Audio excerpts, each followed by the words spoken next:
North south university কর্তৃক আয়োজিত আজকের এই কোরআন কনফারেন্স এবং সিরা এক্সিবিশন 2025-এ আপনারা যারা উপস্থিত হয়েছেন আপনাদের সবাইকে জানাচ্ছি আন্তরিক শুভেচ্ছা এবং মোবারকবাদ। যে টপিকটা আমি অ্যাড্রেস করার চেষ্টা করব সেটা হচ্ছে being proud of our Muslim identity. আমরা যে মুসলিম, আমরা আমাদের আত্মপরিচয় নিয়ে গর্ববোধ করি কিনা? আমরা যে মুসলিম, আমাদের কোর আইডেন্টিটি যে ইসলাম, এটা নিয়ে আমাদের মধ্যে কোনো সংশয় কাজ করে কিনা?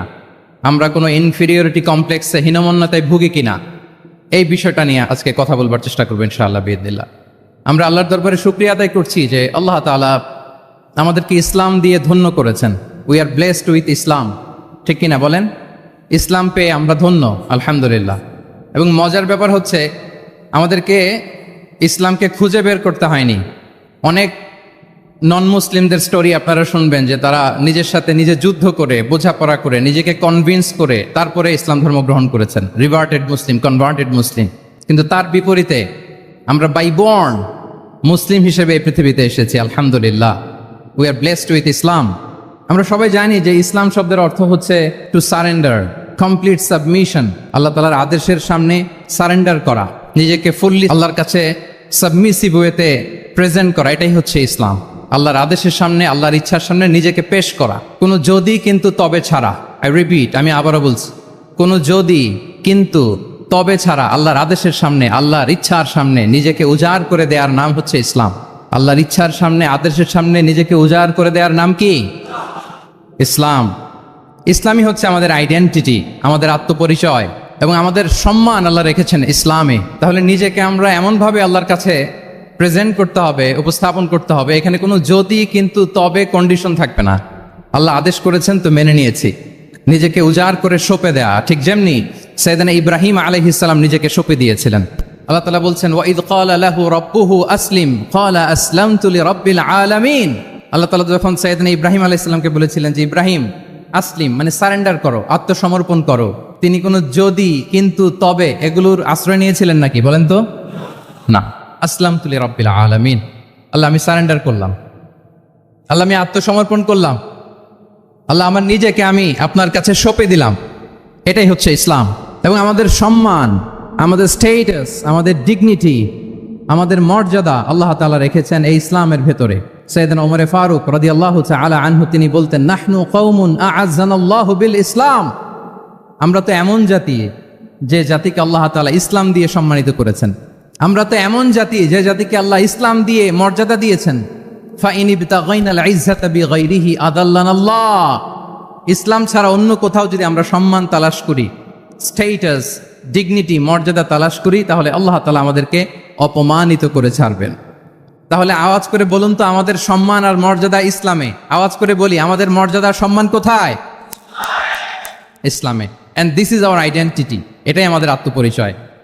সম্মানিত সুধীমণ্ডলী, আমি আমার আজকের এই আলোচনায় দুইটা বিষয়কে একটু টাচ করবার চেষ্টা করব। এক নাম্বার হচ্ছে why should we feel proud of our identity. আমাদের মুসলিম আইডেন্টিটি নিয়ে আমাদের কেন প্রাউড ফিল করা উচিত? ইসলাম যে কত মহিমান্বিত, কত চমৎকার একটা religion and all encompassing way of life, এটা অনেক সময় আমরা উপলব্ধি করি না। তো আমরা বোঝার চেষ্টা করব যে কেন ইসলাম নিয়ে আমাদের প্রাউড ফিল করা উচিত। আমরা সবাই মুসলিম, এজন্যই কি ইসলাম অনন্য? আমি ইসলাম ধর্মের অনুসারী, তো গায়ের জোরে কি আমি ইসলামকে শ্রেষ্ঠ বলবো? শ্রেষ্ঠ বললে হবে না। আল্লাহ তাআলা এমন কিছু ক্যারেক্টারিস্টিক্স, এমন কিছু ফিচার দিয়ে ইসলামকে সৌন্দর্যমণ্ডিত করেছেন, বিউটিফাই করেছেন, ফলে বাই ডিফল্ট ইসলাম শ্রেষ্ঠ। আল্লাহু আকবার। এটা জোর করে, তর্ক করে, চাপার জোরে ইসলামকে শ্রেষ্ঠ প্রমাণ করা লাগবে না। বাই ডিফল্ট ইসলাম শ্রেষ্ঠ। এমন কিছু ফিচার আল্লাহ তাআলা আমাদেরকে দিয়েছেন ইসলামের ভেতরে, যে কারণে ইসলাম বাই ডিফল্ট এটা শ্রেষ্ঠ একটি ধর্ম। কি কি ফিচার দিয়ে আল্লাহ তাআলা ইসলামকে সমৃদ্ধ করেছেন?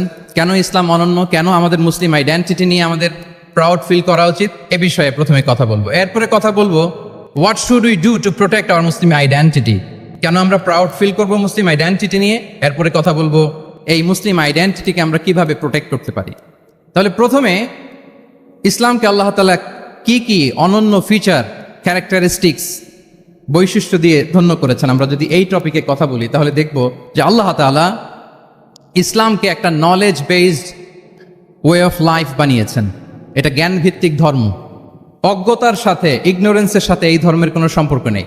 এবং ইসলামের প্রথম যে বাণীটি, কোরআনের প্রথম যে আয়াতটি, দ্য ভেরি ফার্স্ট ভার্স আল্লাহ তাআলা যে নাজিল করেছেন, সেখানেও আল্লাহ তাআলা আমাদেরকে জ্ঞানার্জনের কথা বলেছেন।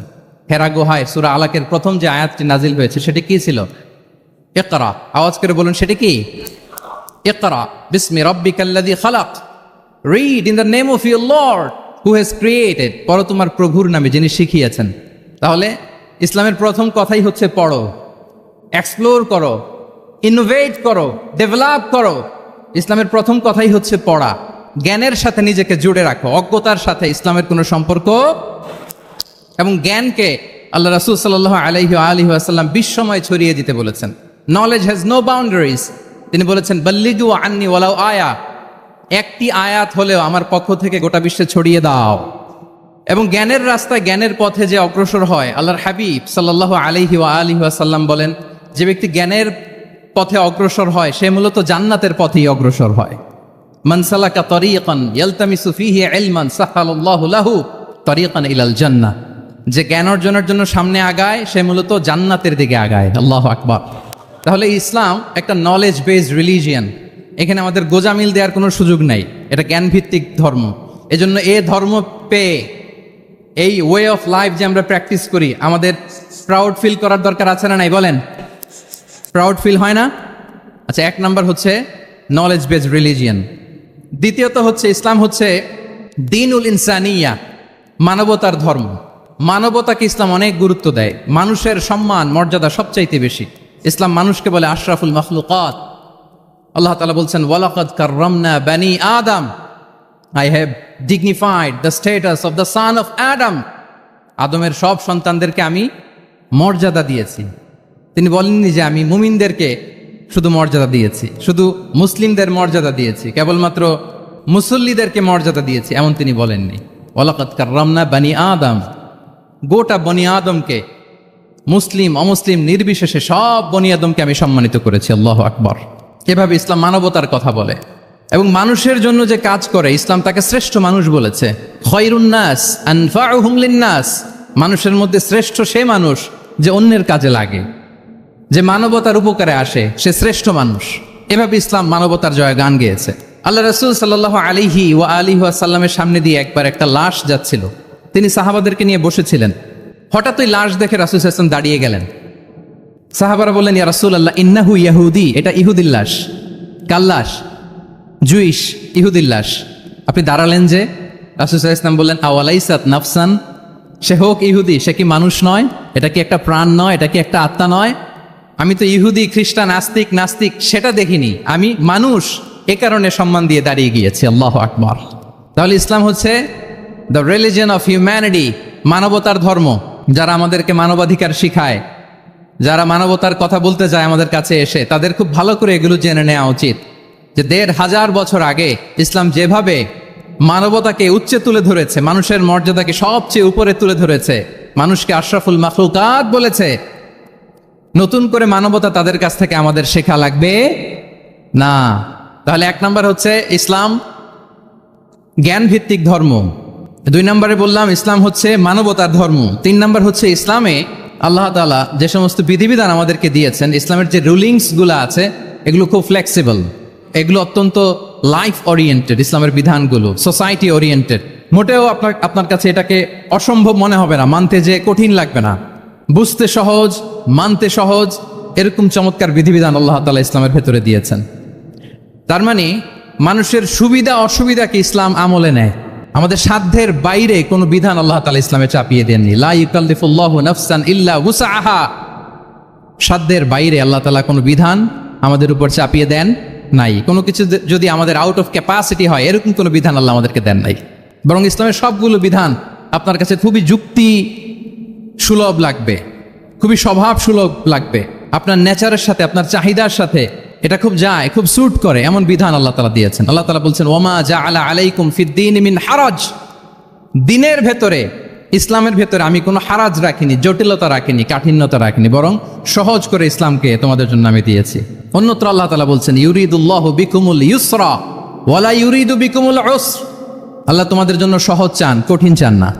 আমরা অনেক সময় না বুঝে ইসলামকে খুব কঠিন করে প্রেজেন্ট করি, উপস্থাপন করি। ইসলাম আসলে এত কঠিন না, কিন্তু আমরা কঠিন করে ফেলি। কিন্তু আল্লাহ তাআলা সহজ করেছেন। কতটা সহজ? নামাজের মধ্যে দাঁড়িয়ে সালাত আদায় করা হচ্ছে ফরজ। দাঁড়িয়ে সালাত আদায় করা কি? আপনি দাঁড়াতে পারেন না, বসে পড়লেও কবুল করবে কে? আল্লাহ কবুল করবে। বসতে পারেন না, শুয়ে পড়লেও আল্লাহ কবুল করবেন। অজু করে নামাজ পড়া ফরজ, অজুর পানি নাই, তাই এমন করে নামাজ পড়লেও আল্লাহ কবুল করবেন। তাহলে বলেন তো ইসলাম পালন কি কঠিন না সহজ? আমরা মাঝে মাঝে খুব কঠিন করে উপস্থাপন করি। অনেক সময় আমাদের কাছে লিগ্যাল অপিনিয়ন চায়, ফতোয়া জানতে চায়। আমরা এত কঠিনভাবে অনেক সময় রেসপন্স করি, যিনি জিজ্ঞেস করেছেন তার মানতে বড্ড কষ্ট হয়। কিন্তু ব্যাপারটা ছিল এমন চমৎকার করে আমাদের প্রেজেন্টেশনের দরকার ছিল যে তার কাছে খুব সহজ মনে হবে এটা। কারণ যে সমস্ত বিধিবিধান আল্লাহ তাআলা আমাদেরকে দিয়েছেন ইসলামে, এগুলো মানাটা আমাদের জন্য সহজ, ফ্লেক্সিবল। ইসলামের একটা বিধান হচ্ছে তাইসির, ফ্লেক্সিবিলিটি। মানুষের সুবিধা অসুবিধা এটা ইসলাম আমলে নেয়। কতটা আমলে নেয় ছোট্ট একটা উদাহরণ দিলে আমরা বুঝতে পারবো। রাসূল সাল্লাল্লাহু আলাইহি ওয়াসাল্লাম সাহাবাদেরকে নিয়ে একবার বসা, হঠাৎ করে এক সাহাবী এসে বললেন, ইয়া রাসূলুল্লাহ হালাকতু ইয়া রাসূলুল্লাহ, হে আল্লাহর রাসূল আমি তো শেষ। রাসূল সাল্লাল্লাহু আলাইহি ওয়াসাল্লাম বললেন, তুমি শেষ, তোমার আবার কি হলো?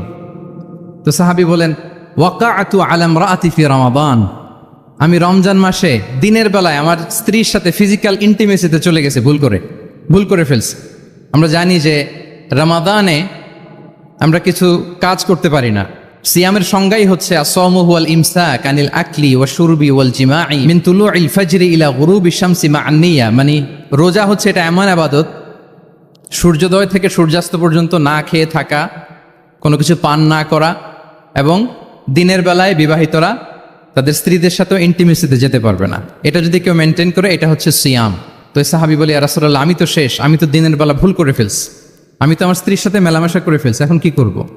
তো এটার আবার একটা বড় পেনাল্টি আছে। আপনারা যারা জানেন যে ইচ্ছাকৃত রোজা ভাঙলে কাজাও করতে হয়, কাফারাও দিতে হয়। কাজা মানে একটা রোজার জন্য একটা রোজা, আর কাফারা মানে হচ্ছে আরো 60টা রোজা রাখতে হবে। কয়েকটা জিনিস আছে, বেসিক্যালি 3টা। তো রাসূল সাল্লাল্লাহু আলাইহি ওয়াসাল্লাম তাকে বললো যে তোমার তো পেনাল্টি হয়েছে, তুমি তো বড় ভুল করে ফেলছো, তো তোমার কাছে কি এরকম কোনো দাস আছে যেটাকে তুমি আজাদ করে দিতে পারবা, মুক্ত করে দিতে পারবা, তাহলে পেনাল্টি আদায় হয়ে গেল। সে বলে, ইয়া রাসূলুল্লাহ না, আমার তো এত সক্ষমতা নাই, আমার কাছে তো কোনো দাস নাই। আচ্ছা দাস নাই, তো রাসূল সাল্লাল্লাহু আলাইহি ওয়াসাল্লাম বললেন তাইলে তুমি টানা 2 মাস রোজা রাখতে হবে, তাইলেও পেনাল্টি হয়ে যাবে, আদায় হয়ে যাবে, পারবা? সে বলে, ইয়া রাসূলুল্লাহ 2 মাস রোজা রাখা তো এটা কঠিন হয়ে যায়, ইটস নট এ জোক, টানা 60 দিন কি করে রোজা রাখ? তো রাসূল সাল্লাল্লাহু আলাইহি ওয়াসাল্লাম বললেন এটাও পারবে না, তাহলে 60 জন মিসকিনকে খাবার খাইয়ে দিতে হবে এজ এ পেনাল্টি। এটা বড় অন্যায় করে ফেলছো, 60 জন মিসকিনকে খাবার খাওয়াবে, এটা পারবা? সে বলে, ইয়া রাসূলুল্লাহ এটাও পারবো না। তাহলে কয়টা অপশন দিয়েছিলেন রাসূল সাল্লাল্লাহু আলাইহি ওয়াসাল্লাম? আওয়াজ করে বলেন তো কয়টা? একটাও উনি পারবে না। দাসও আজাদ করতে পারবে না, 2 মাস রোজাও রাখতে পারবে না, 60 জনকে খাওয়াতেও পারবে না। তো রাসূল সাল্লাল্লাহু আলাইহি ওয়াসাল্লাম বললেন কিছুই যখন পারবে না, কি আর করা, যাও একটু অপেক্ষা করো, দেখি কি করা যায় তোমাকে নিয়ে। তো রাসূল সাল্লাল্লাহু আলাইহি ওয়াসাল্লাম অন্যান্যদের প্রশ্নের উত্তর দিচ্ছিলেন, সময় যাচ্ছে, হঠাৎ করে রাসূল সাল্লাল্লাহু আলাইহি ওয়াসাল্লামের দরবারে এক ঝুড়ি সাদাকার খেজুর আসলো, এক ঝুড়ি। তো সাদাকার এক ঝুড়ি খেজুর দেখে রাসূল সাল্লাল্লাহু আলাইহি ওয়াসাল্লাম বললেন ওই ব্যক্তিকে ডাকো যার কিছু নাই, কিছুই করতে পারবে না। ডেকে আনা হলো। রাসূল সাল্লাল্লাহু আলাইহি ওয়াসাল্লাম বললেন যাও, তুমি তো কিছুই করতে পারবে না, এই এক ঝুড়ি চ্যারিটির খেজুর, সাদাকার খেজুর তুমি গরিবদের মাঝে বিতরণ করে দাও, তাসাদ্দাক বিহা, এটা বিতরণ করে দাও, তাইলে আশা করি আল্লাহ তোমাকে মাফ করবে। তো এই সাহাবী বলে, ইয়া রাসূলুল্লাহ আলা আফকারা মিন্না ইয়া রাসূলুল্লাহ, আমার চেয়েও গরিব কাউকে খুঁজে বের করে দান করতে হবে? তো রাসূল সাল্লাল্লাহু আলাইহি ওয়াসাল্লাম বললেন হ্যাঁ, গরিবকেই তো দিতে হবে। তো উনি বললেন যে রাসূলুল্লাহ পুরো মদিনার তল্লাটে আমার চাইতে গরিব কেউ আর নাই, আমি সব চাইতে গরিব। ফাদাহিকা রাসূলুল্লাহ হাত্তা বাদাত আনিয়াবু, একথা শুনে রাসূল সাল্লাল্লাহু আলাইহি ওয়াসাল্লাম হেসে দিলেন, এত হেসে দিলেন যে রাসূল সাল্লাল্লাহু আলাইহি ওয়াসাল্লাম এই পাশের চোয়ালের দাঁত দেখা গেল। এত বেশি হাসেন না উনি, নিজেকে ধরে রাখতে পারলেন না, হাসি আটকে রাখতে পারলেন না। ফাদাহিকা রাসূলুল্লাহ, হেসে দিলেন, হাত্তা বাদাত আনিয়াবু, ওনার দাঁতের এপাশ ওপাশ দেখা গেল। তো রাসূল সাল্লাল্লাহু আলাইহি ওয়াসাল্লাম বললেন যাও, দাস মুক্তি করতে পারবে না, 2 মাস রোজাও রাখতে পারবে না, তারপরে 60 জনকে খাবারও খাওয়াতে পারবে না, এখন দিলাম চ্যারিটির এক ঝুড়ি খেজুর, এটা গরিবদের মধ্যে দান করে দাও। তুমি বলো যে তোমার চেয়ে গরিব আর কেউ নাই, তো কি করা, যাও তুমি তোমার ফ্যামিলি নিয়ে এটা খাও, তোমার ফ্যামিলির মেম্বার্স যারা আছে এদেরকে নিয়ে এটা কি করো, খাও। দেখেন আমাদের সুবিধা অসুবিধাকে ইসলাম কতটা বিবেচনায় নেয়। আসছিল পেনাল্টি দিতে, কথা বুঝতেছেন আমার? ওই সাহাবী রাসূল সাল্লাল্লাহু আলাইহি ওয়াসাল্লামের কাছে আসছিল কি দিতে, পেনাল্টি, এখন নিয়ে গেল কি, এক ঝুড়ি। আল্লাহু আকবার পড়বেন না? দিস ইজ আওয়ার ইসলাম, যেটা নিয়ে আমাদের প্রাউড ফিল করা উচিত। কি বলেন? আমাদের যে ধর্ম জ্ঞানের কথা বলে, আমাদের যে ধর্ম মানবতার কথা বলে, আমাদের যে ধর্ম এমন বিধান দেয় যেটা মানতে পালন করতে আমাদের কষ্ট হয় না, বরং আমাদের সুবিধা অসুবিধা বিবেচনায় নেয়, সে ধর্ম নিয়ে, সে ইসলাম নিয়ে আমাদের প্রাউড ফিল করা উচিত কিনা বলেন? শুনি নাই আমি, ইয়েস অর নো? আচ্ছা, গেল ফ্লেক্সিবিলিটি। আচ্ছা, অন্যের অধিকারের ব্যাপারে সচেষ্ট থাকতে বলে ইসলাম। সুবহানাল্লাহ। আল মুসলিমু মান সালিম আল মুসলিমুনা মিন বিলিসানিহি ওয়া ইয়াদিহি।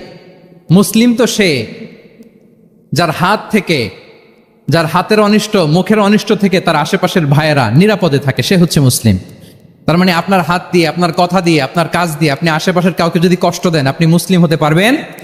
আপনি আশেপাশের কাউকে কষ্ট দিতে পারবেন না। আপনার নেইবরকে যদি আপনি কষ্ট দেন, আপনি মুসলিম হতে পারবেন না।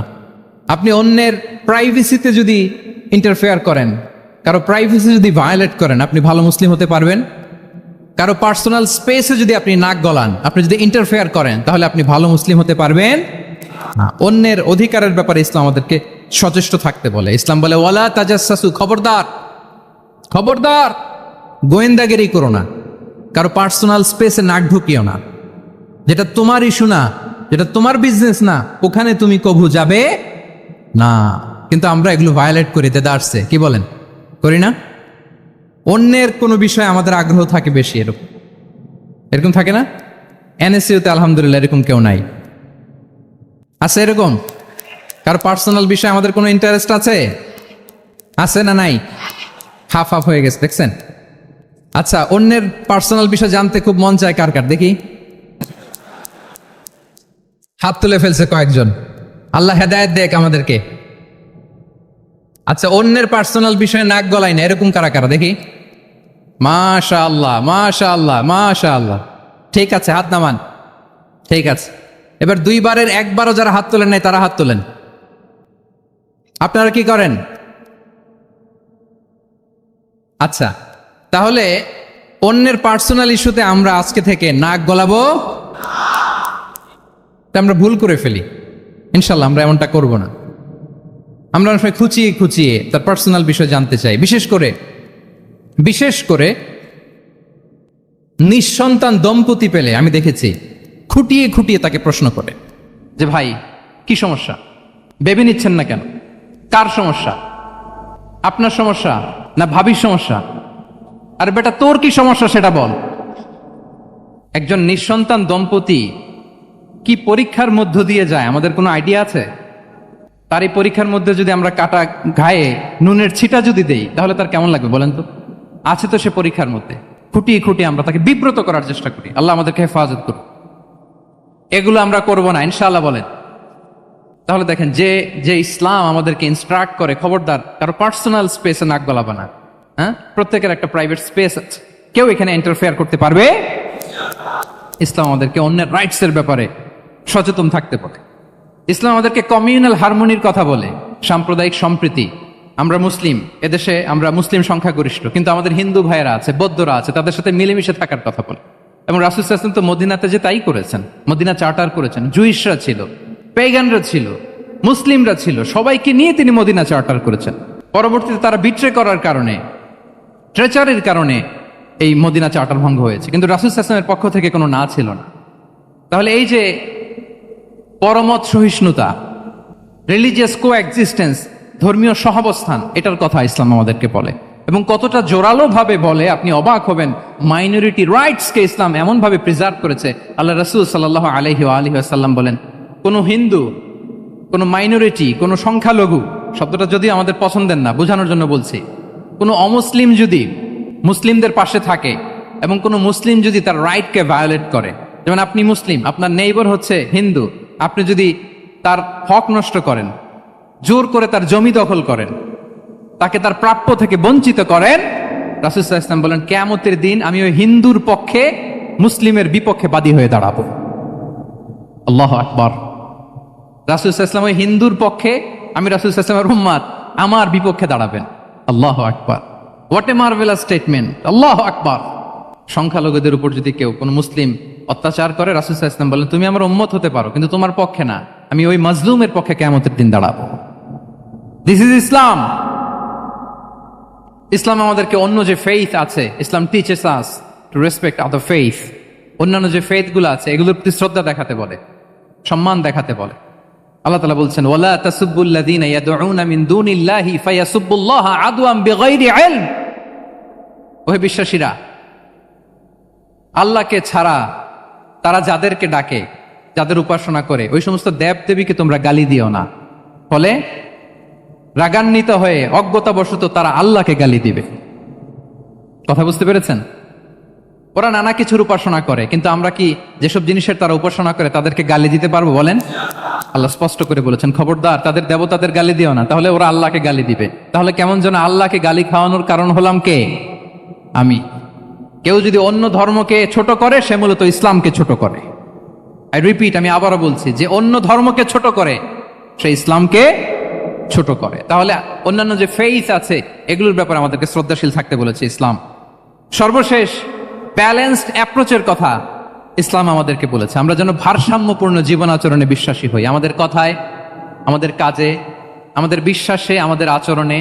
দাওয়াতি কাজ করার ক্ষেত্রে, ইসলামকে বোঝার ক্ষেত্রে, ইসলামকে বোঝানোর ক্ষেত্রে আমাদেরকে ব্যালেন্সড অ্যাপ্রোচে বিশ্বাসী হতে হবে, ভারসাম্যপূর্ণ আচরণ করতে হবে, যেটাকে আরবিতে বলে আল ওয়াসাতিয়া। সম্মানিত সুধী মণ্ডলী, ওয়াকাযালিকা জাআলনাকুম উম্মাতান ওয়াসাতা লিতাকুনু শুহাদা আলান নাস ওয়া ইয়াকুনা রাসূলু আলাইকুম শাহীদা। আমরা হচ্ছি মধ্যমপন্থী জাতি। ইসলাম আমাদেরকে বাড়াবাড়িও শেখায় না, ছাড়াছাড়িও শেখায় না, বরং মাঝামাঝি থাকতে বলে। আলহামদুলিল্লাহ বলেন। আমরা শিথিলপন্থীও নই, আমরা কট্টরপন্থীও নই, বরং আমরা মধ্যমপন্থী। আমরা কোন পন্থী বলেন তো? আওয়াজ করে, আমরা কোন পন্থী? আমরা মধ্যমপন্থী। তাহলে ইসলাম বোঝার ক্ষেত্রে, বোঝানোর ক্ষেত্রে, ইসলাম পালন করার ক্ষেত্রে, অনুশীলন করার ক্ষেত্রে আমাদেরকে মধ্যম পন্থা অবলম্বন করতে হবে। বাড়াবাড়িও করা যাবে না, ছাড়াছাড়িও করা যাবে। আমরা শিথিলপন্থীও নই, কট্টরপন্থীও নই, আমরা হচ্ছি মধ্যমপন্থী। তাহলে এরকম অনেকগুলো ফিচার দিয়ে আল্লাহ তাআলা ইসলামকে বৈশিষ্ট্যমণ্ডিত করেছেন। আমি কেবলমাত্র 7টি উল্লেখ করেছি। আচ্ছা, আপনাদের কাছে কি মনে হয়, এই যে ফিচারগুলো দিয়ে আল্লাহ তাআলা ইসলামকে বৈশিষ্ট্যমণ্ডিত করেছেন, ওই ইসলাম পেয়ে, এই মুসলিম আইডেন্টিটি নিয়ে আমাদের প্রাউড ফিল করা উচিত নাকি উচিত না বলেন? Of course, absolutely we should feel proud of our Muslim identity. যে ইসলাম আল্লাহ তাআলা আমাদেরকে দিয়েছেন, এই মুসলিম আইডেন্টিটি নিয়ে আমাদেরকে অবশ্যই গর্ব করা উচিত। এখন আমি বলবো, what should we do to protect our Muslim identity? এই যে আমরা ইসলাম পেলাম, আপনারা বলেছেন যে আমরা ব্লেসড উইথ ইসলাম, ইসলাম পেয়ে আমরা ধন্য। আমাদের এই মুসলিম পরিচয়, এটাকে আমরা রক্ষা করব কিভাবে? এখানে বেশিরভাগ তরুণ যুবক, মাশাআল্লাহ, আপনাদের উদ্দেশ্যে সামান্য কয়েকটি পয়েন্টস বলেই যে আমাদের মুসলিম আইডেন্টিটিকে আমরা কিভাবে প্রোটেক্ট করব, কয়েকটা পয়েন্ট বলেই আমি আমার আলোচনা শেষ করবো ইনশাআল্লাহ বিইذনিল্লাহ। মৌলিকভাবে যদি বলতে হয়, আমাদের এই মুসলিম আইডেন্টিটি যদি আমাদেরকে প্রিজার্ভ করতে হয়, প্রোটেক্ট করতে হয়, সর্বপ্রথম যেটা আমাদেরকে করতে হবে সেটা হচ্ছে অন টাইমে আমাদেরকে সালাত আদায় করতে হবে। Times prayer on time.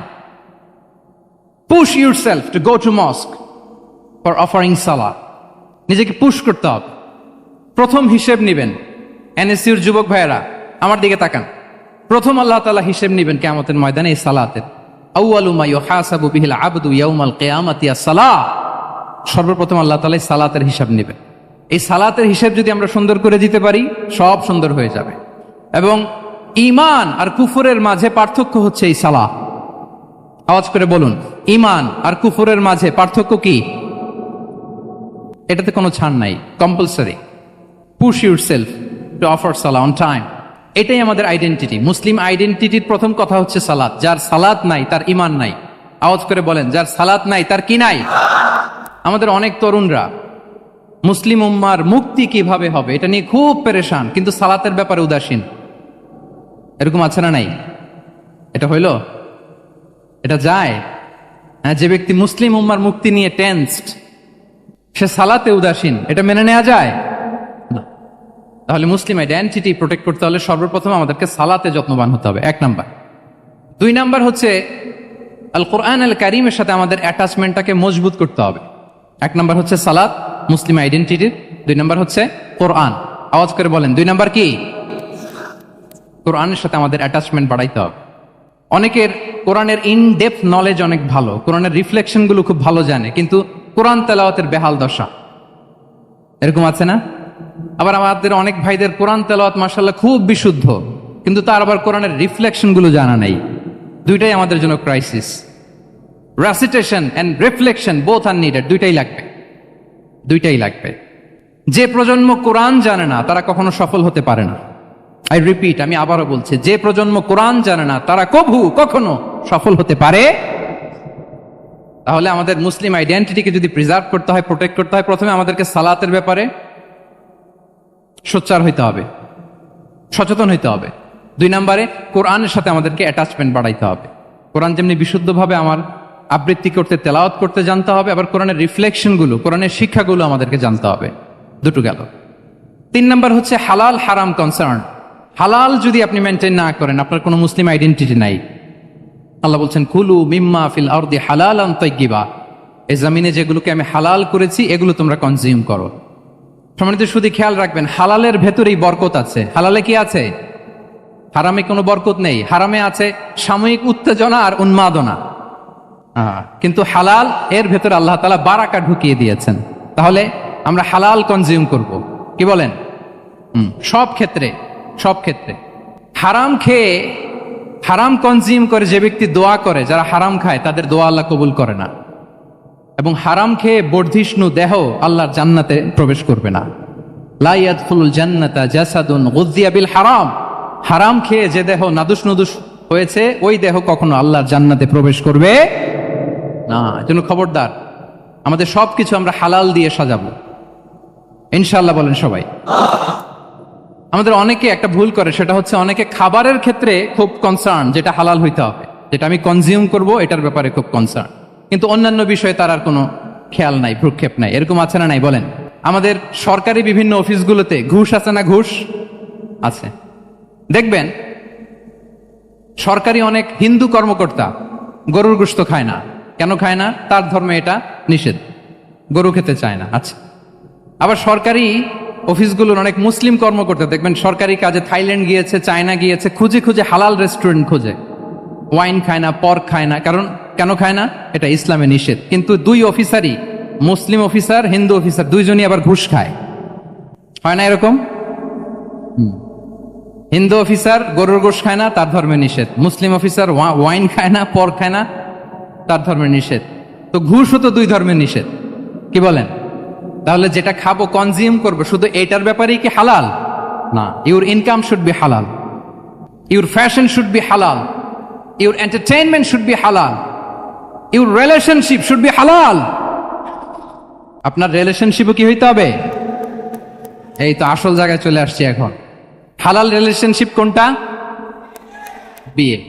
এই পবিত্র বিয়ের মাধ্যমে আমরা এই হালাল রিলেশনশিপকে উপভোগ করতে পারবো। এর বাইরে আর কোনো রিলেশনশিপে যাওয়া যাবে? হ্যাঁ। প্রি ম্যারিজ রিলেশনশিপ, এটা কি হালাল না হারাম? হ্যাঁ, ফতোয়া আপনারাই দিয়ে দিচ্ছেন। বলেন, বিবাহ বহির্ভূত যে কোনো রিলেশনশিপ হালাল নাকি হারাম? এক্সট্রা ম্যারিটাল যে কোনো রিলেশনশিপ বলেন হালাল নাকি হারাম? সাবধান হইতে হবে। তাহলে হালালের সাথে আমাদের সম্পর্কটাকে জোরদার করতে হবে। আচ্ছা, আপনারা আমার সাথে আছেন তো? মুসলিম আইডেন্টিটি রক্ষায় প্রথমে কি বলেছিলাম? সালাত। 2 নম্বরে অ্যাটাচমেন্ট উইথ কোরআন। 3 নম্বরে কি? হ্যাঁ, হালাল মেনটেন করতে হবে। আচ্ছা গেল। 4 নাম্বার হচ্ছে আমাদের একটা গুড সার্কেল মেনটেন করতে হবে। Always engage with good circle, maintain a good circle. যত টক্সিক পিপল আছে এদেরকে ইগনোর করবেন, দূরে থাকবেন। আপনাকেও ভালো করতে দিবে না, নিজেরাও ভালো থাকবে না। এরকম আছে না নাই? ভালো স্টাডি সার্কেল মেনটেন করবো আমরা। দিনের মৌলিক বিষয়গুলো শেখার জন্য একটা ভালো সার্কেল মেনটেন করব। এমন সার্কেলে থাকবেন, এমন লোককে বন্ধু বানাবেন যাকে দেখলেই আল্লাহর কথা স্মরণ হয়, কি বলেন? এরকম একটা ভালো পরিবেশ খুঁজে নেন, একটা দিনী সার্কেল খুঁজে নেন। Never stop learning Islamic knowledge. যারা এই যে নলেজ শেয়ারিং সেশন করে, ইসলামিক হালাকা করে, কোরআনিক স্টাডি সার্কেল করে, এই সার্কেলগুলোর সাথে আমরা থাকবো ইনশাআল্লাহ। কি বলেন? সবাই থাকবেন তো? তা না হলে মুসলিম আইডেন্টিটি আমরা প্রোটেক্ট করতে পারবো। আচ্ছা, 5 নম্বরে হচ্ছে এঙ্গেজ উইথ গুড ওয়ার্ক। কল্যাণমূলক কাজের সাথে নিজেকে আমরা জড়িয়ে রাখবো। এই যে টাইমটা আপনার লাইফের সবচেয়ে ক্রিম টাইম আপনি পার করছেন, বেশিরভাগ শ্রোতাই তো এখানে তরুণ এবং যুবক, এই সময় আপনি আর পাবেন না, কখনো পাবেন না। এই টাইমটাকে যেন আমরা কাজে লাগাই। এমন সময় আপনারা পার করছেন, আপনারা চাইলে বাতাসের গতিকে আপনারা পাল্টে দিতে পারেন, সাগরের স্রোতকে উল্টে দিতে পারেন, আপনারা চাইলে ইতিহাস গড়তে পারেন। এই যে 24-এর এই যে আপরাইজিং হলো, কারা করেছে এটা? হ্যাঁ, প্রবীণরা না নবীনরা? বলেন তো। এই যে আবু সাইদ বুক টান টান করে যে দাঁড়িয়েছে, সে কি বুড়া মানুষ ছিল না যুবক ছিল আপনাদের মতো? আল্লাহ রাসূল সাল্লাল্লাহু আলাইহি ওয়া আলিহি ওয়াসাল্লাম তিনি বলেন, ইগতানিম খামসান ক্বাবলা খামসিন, 5 জিনিস ফুরিয়ে যাওয়ার আগে 5 জিনিসকে গনিমত মনে করো, গুরুত্বপূর্ণ মনে করো। এর মধ্যে একটা হচ্ছে শাবাবাকা ক্বাবলা হারামিক, তোমার বার্ধক্য আসার আগে তোমার এই যৌবনকে, প্রৌঢ়ত্বের আগে এই যৌবনকে কাজে লাগাও।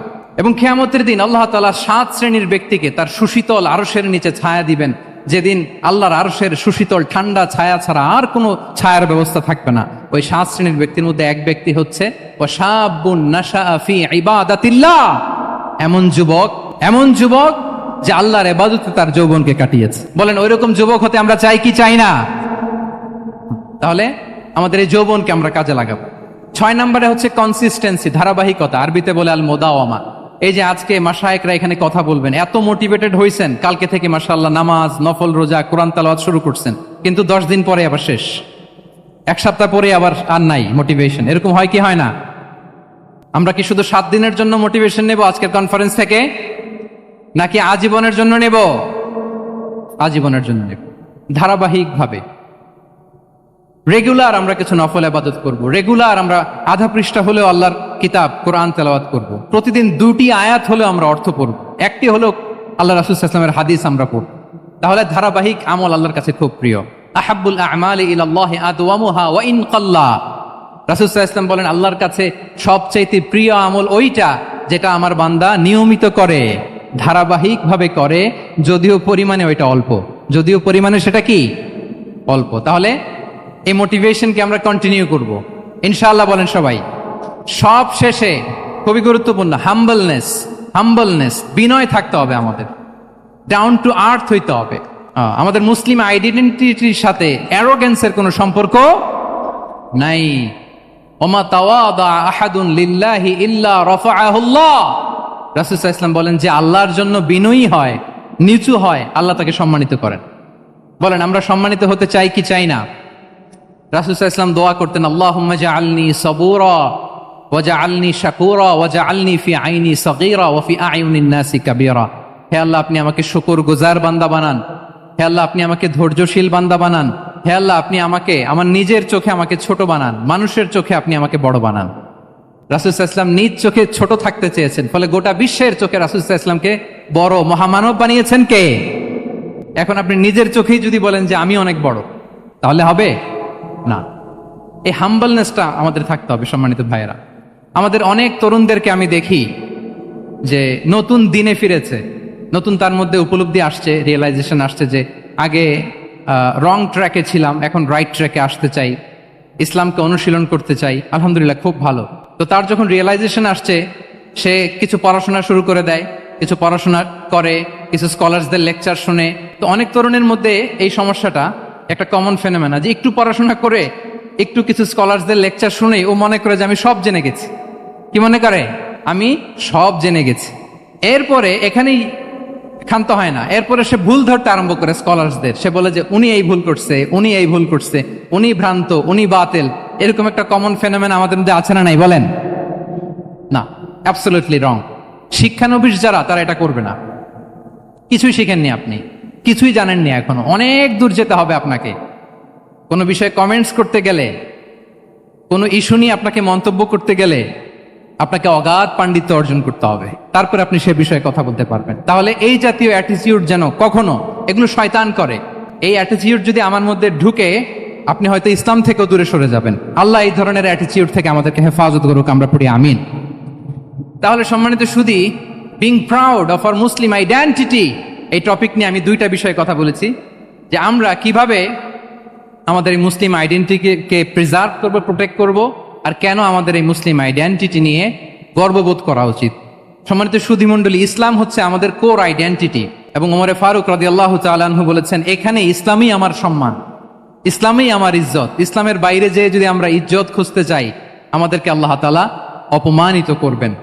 তাহলে আমরা বোল্ডলি যেন এটা বলি যে আমি মুসলিম। আল্লাহ তাআলা বলছেন, ওমান আহসানু কাওলাম মিম্মান দাআ ইলাল্লাহি ওয়া আমিলা সালিহাও ওয়া ক্বালা ইন্নানি মিনাল মুসলিমিন। তার চেয়ে শ্রেষ্ঠ কথা আর কার হতে পারে যে মানুষকে আল্লাহর দিকে ডাকে, নিজে সৎকর্ম করে আর বলে ইন্নানি মিনাল মুসলিমিন, নিশ্চয় আমি মুসলমান। নিশ্চয় আমি কি? বোল্ডলি প্রাউড ফিল করে আমরা বলতে পারবো না যে আমি মুসলিম? পারবো? হ্যাঁ, নাকি সংশয় কাজ করে? করে? বলেন, আমরা আমাদের মুসলিম আইডেন্টিটিকে ওন করতে চাই কি চাই না? সবাই চাই। আমাদের আসল পরিচয় কি বলেন? মুসলিম। এরকম মুষ্টিবদ্ধ হাত উঁচু করে বলেন, আমাদের পরিচয় কি? আমি প্রশ্ন করলে উত্তর দিতে পারবেন? আওয়াজ করে বলেন, আমি কে? তুমি কে? এনএসইউ মেক এ নয়েজ, আমি কে? তুমি কে? আমি কে? তুমি কে? ওয়াকালা ইন্নানি মিনাল মুসলিমিন। তার চেয়ে শ্রেষ্ঠ ঘোষণা, শ্রেষ্ঠ কথার কার হতে পারে যে বলে যে আমি মুসলিম? এটাই আমাদের আসল পরিচয়। আমরা যেন হৃদয় থেকে আমাদের এই মুসলিম আইডেন্টিটিকে ওন করতে পারি। আল্লাহ তাআলা আমাদেরকে তৌফিক দান করুক, আমরা বলি আমিন। সম্মানিত সুধীমণ্ডলী, ইসলাম হচ্ছে সময়ের অপরিহার্য বাস্তবতা। ইসলাম আমাদেরকে সঠিক জীবন দর্শন শেখায়। আপনি জীবনে সুখী হতে চান, সমৃদ্ধ হতে চান, সফল হতে চান, জীবনের প্রতিটি অঙ্গনে আপনি ইসলামকে প্র্যাকটিস করুন, আপনি সুখী হবেন for sure, I am telling you. কারণ ইসলামের ছায়াতলেই রয়েছে আমার, আপনার, আমাদের সকলের আলোক স্নাত মুক্তি। আল্লাহ তাআলা আমাদের সবাইকে কথাগুলো বোঝার ও আমল করার তৌফিক দান করুক। আমি আবারও এনএসইউ কর্তৃপক্ষকে অন্তরের অন্তঃস্থল থেকে এরকম চমৎকার একটি কোরআনিক কনফারেন্স এবং সির এক্সিবিশনের আয়োজনের জন্য ধন্যবাদ জানাই। যারা দীর্ঘ সময় জুড়ে আমার লেকচারটি শুনলেন, আপনাদের সবাইকে আবারও শুভেচ্ছা এবং মোবারকবাদ জানিয়ে এখানেই শেষ করছি। হাদা মা ইনদি ওয়াল ইলমু ইনদাল্লাহি আলাইহি তাওয়াক্কালতু ওয়া ইলাইহি উনীব। ওয়াসসালামু আলাইকুম ওয়া রাহমাতুল্লাহি তাআলা ওয়া বারাকাতুহু।